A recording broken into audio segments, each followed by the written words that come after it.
Dear colleagues, dear friends, let me take this opportunity first to thank all of you for your patience and the fact that we are all still here towards the end of our today's meeting. Thank you for being here all these 2 days. Colleagues, this is my second annual hearing as president of IPU, and I'm very impressed for many reasons. One of the reasons is that I believe we have had a great turnout.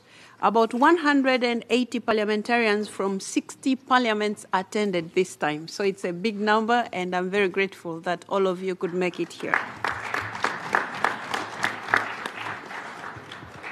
And I believe you will all agree with me that each of the sessions actually generated a lot of thoughtful questions and, of course, comments and interventions from all of you. The presenters were of a very high caliber and very experienced, and they shared wholeheartedly what they had to share with us as parliamentarians. Aside from the President of the General Assembly as co-sponsor of our parliamentary hearing, the United Nations presence included several high-level officials. We had here the Undersecretary General for Policy, Mr. Guy Ryder, who functions as the principal advisor to Mr. Guterres, the Secretary General.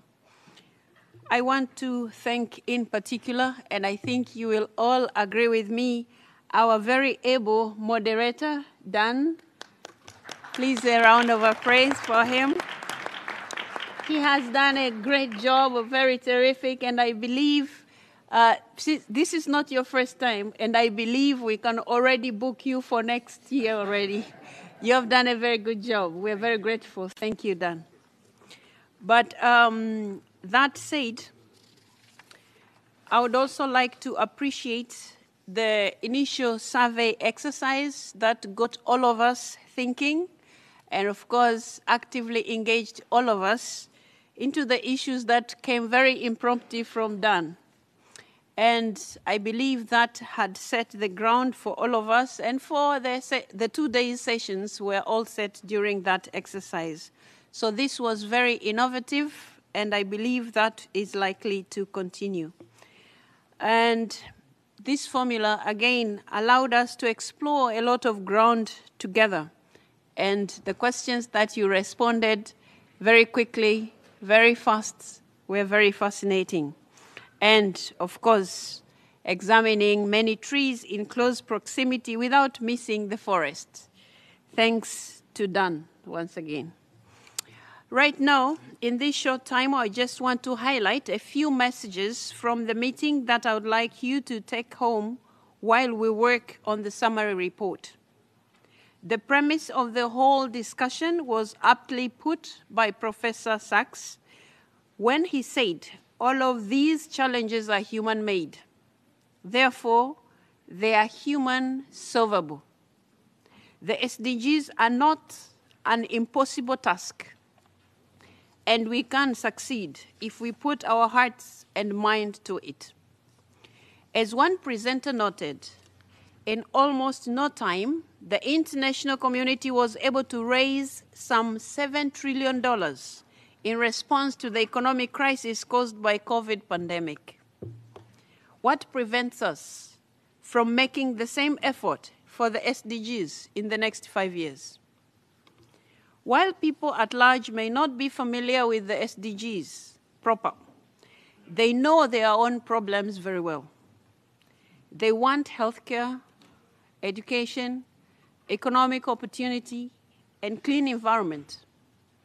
It is up to parliamentarians to translate those aspirations into the language of the SDGs and to push for the adoption and implementation of the SDGs national plans through laws and budgets. We heard of the difficulty of advancing all the SDGs at once. Clearly, many countries need to prioritize so that they can get more done by 2030 deadline. Some people even suggested in this meeting that after 2030, whether the SDGs continue as they are or are replaced by a new set of goals, there should be a staggered timeline for the various goals instead of a single deadline for the whole framework. When it comes to the issues of SDGs finance that were at the heart of this meeting, what came across most strongly is how completely interlinked they are. Domestic revenues, aid, debt, trade, and private investments, none of these alone will suffice to finance the SDGs, but taken together, they can get the job done. Each country needs to find its own mix. There is no set formula. Most obviously, though, taxes, trade, and investments deserve a particular attention because they are more stable and reliable than aid, which is pegged on unfavorable conditionalities, and borrowed money, which is pegged on exorbitant interest rates. Another message that came across most clearly is about the need for stronger parliamentary oversight in all these areas. Parliaments need to push for more transparency in trade agreements, as well as in the conditions attached to loan, aid, and investment agreements. Who gets to write those agreements and for whom is key. We can't leave it to big transnational actors to dictate the agenda. We need to revisit those agreements so that they are more people-centered and development-driven. Parliaments need to partner more closely with civil society organizations and more generally include all citizens in policy debates about SDGs finance. Everywhere, people need more opportunities to engage in these issues so that solutions are designed from the start to benefit the whole of the society. Yet another message that we deduce from the meeting is this: let's think creatively about these issues, unafraid of innovation and experimentation. At the same time, be careful not to fall for the latest fad. Some old recipes may have failed because they were always wrong, or simply not workable in today's context. But other prescriptions may have failed simply because we didn't try hard enough. Let's not throw the baby out with the bath water. The best illustration of this came from the discussion about foreign aid, where there is a clear fatigue on both sides, donors and recipients, and where fresh thinking is badly needed. Some of you also urged a rethinking of GDP as the main metric for development that also serves as a baseline for debt negotiations. On all these points, we had lots of great ideas to help us move forward. Many speakers emphasized the role of the United Nations as a key convener. When all else fails, it is the United Nations that people look for guidance. This was made evident, for instance, in the suggestion that a debt workout mechanism needs to be managed directly under the United Nations auspices. Multilateral solutions are often the only ones workable. And I'm glad that most of you said as much in yesterday's survey. A good illustration of this came from the discussion on global taxation when someone noted that wealth taxes cannot be implemented by a single country alone, simply because wealth can move to low-tax jurisdictions. We must continue to make the case for multilateralism despite some governments insisting on going their own way. The idea that the national interests cannot be reconciled with the global common good is just wrong. It takes effort, but it can be done. This is why we have institutions like the United Nations, the WTO, the IMF, and others as conveners and rule setters.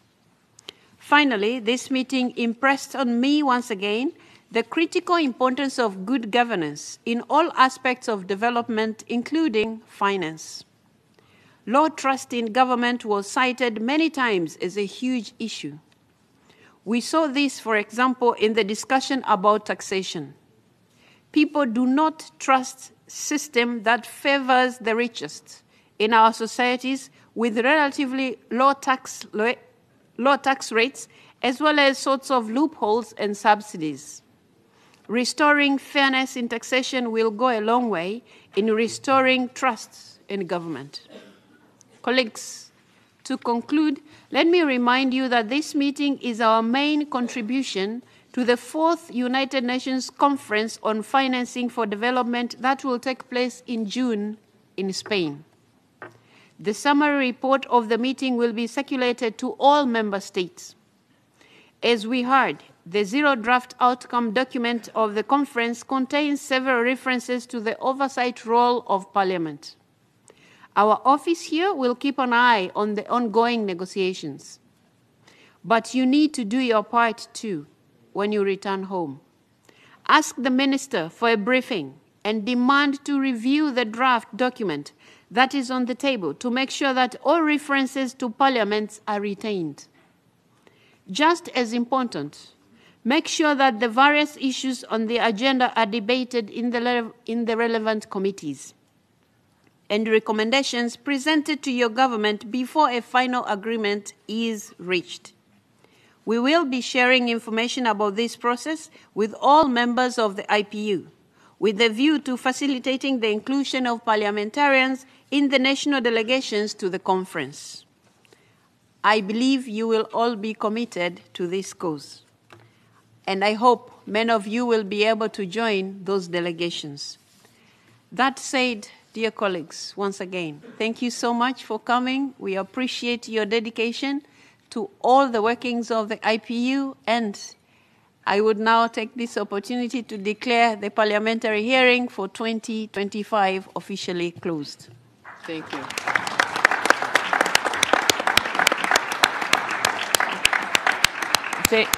Thank you, President. We do have a couple of public service announcements just before you leave.